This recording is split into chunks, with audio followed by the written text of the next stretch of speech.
Peace and blessings. This is Brother Mike X. Welcome to Brother Mike X Speaks.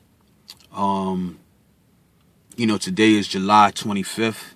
It's approximately 2 weeks since the verdict was rendered in the George Zimmerman, Trayvon Martin case. And, there's been a lot of anger, a lot of frustration, a lot of stress and dismay expressed, particularly from black people in regards to, the acquittal of Zimmerman. There was a large explosion of shock, expressed, on, coming from, the black community. And, I have to say, first and foremost, I wasn't shocked at all. I didn't expect George Zimmerman to be convicted. I didn't expect any, justice from that measure, a conviction to come from the proceedings of the trial, and I'm not saying that to, say I told you so, or, to feel like, oh, you got it right, I would have been shocked if he was convicted. That would have shocked me. I'm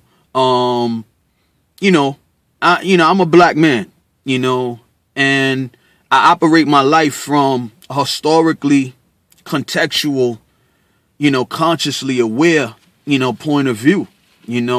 I've taken it upon myself to ground my perspective and my mindset, in our history, the history of, the world, particularly from a black perspective. I haven't forgot about, Amadou Diallo, I haven't forgot about Patrick Dorismond, I haven't forgot about Sean Bell, I haven't forgotten about, as recently as like a year and a half ago, Ramarley Graham, I haven't forgotten about, there's a whole host, that's just in the New York area. I haven't forgotten about, the fact that we were brought here to be slaves, perpetual slaves, perpetual meaning forever. I haven't forgotten about, all of the efforts that have been made, by various people and interests in this country to hold us down as a people, So when I looked at that trial, I didn't expect justice.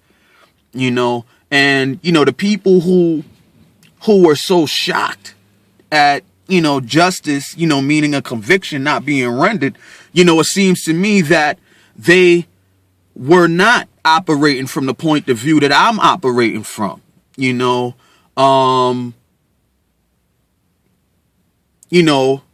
because if they were, I think that, they wouldn't have expected a conviction either, and would not have been so shocked.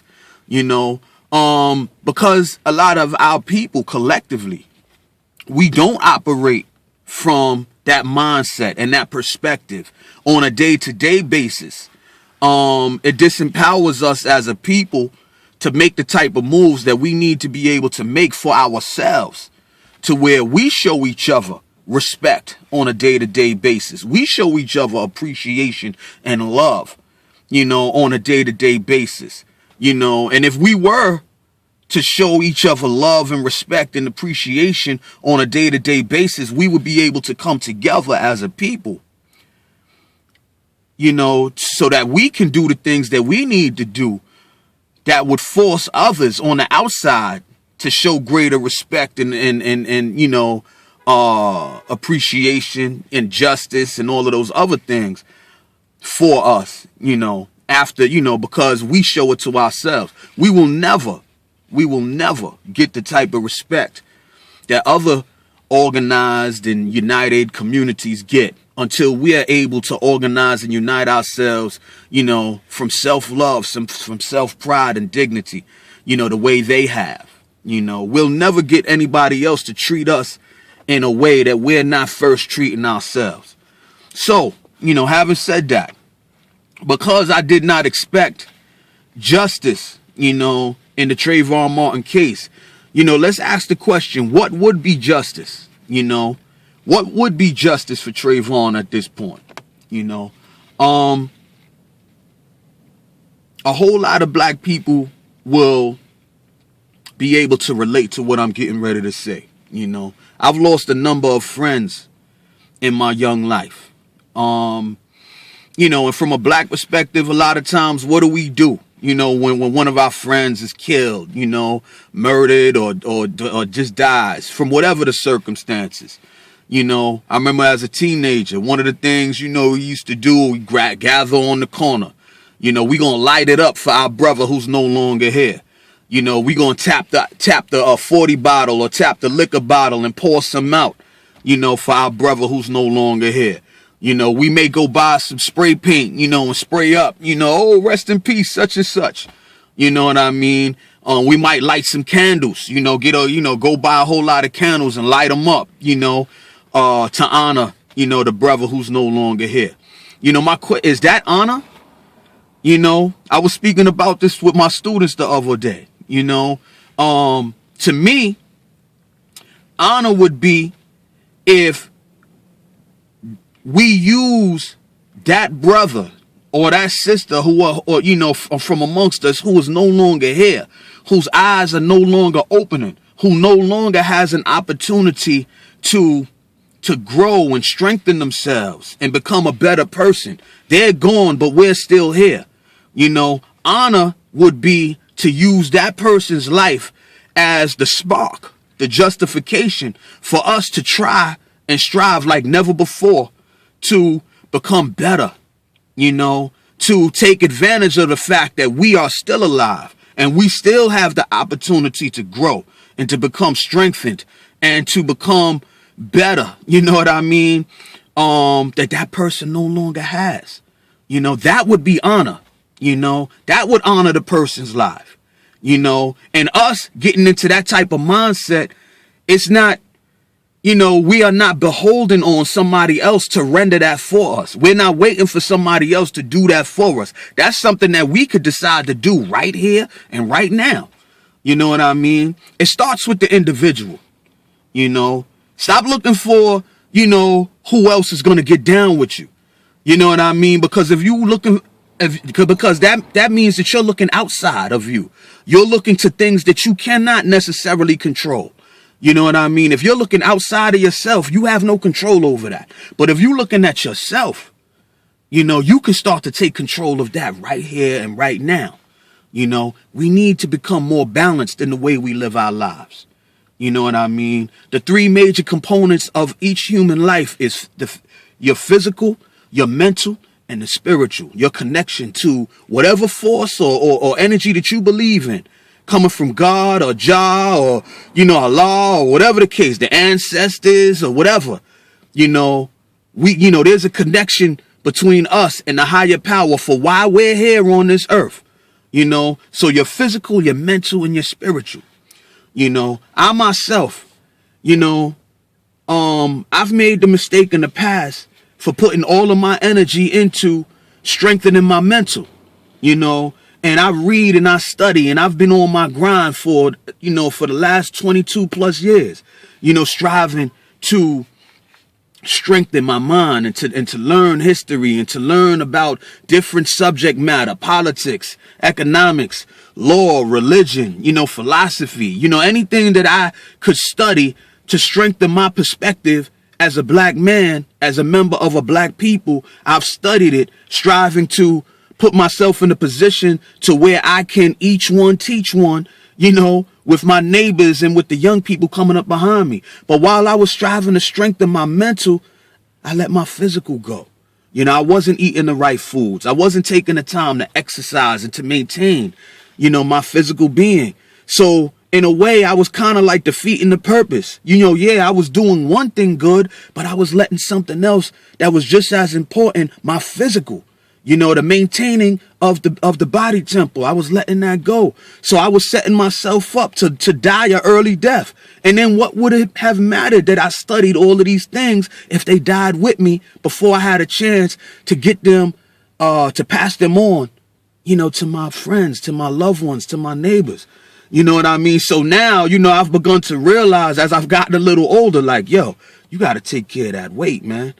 You got to take care of your body. You know what I mean? So now, I get out there and I jump my rope, and I've always been into playing basketball and things like that. So I'm doing that, and I'm striving to find a way to eat better and things of that nature, so that I can, have my physical match the energy that I've been putting into my mental.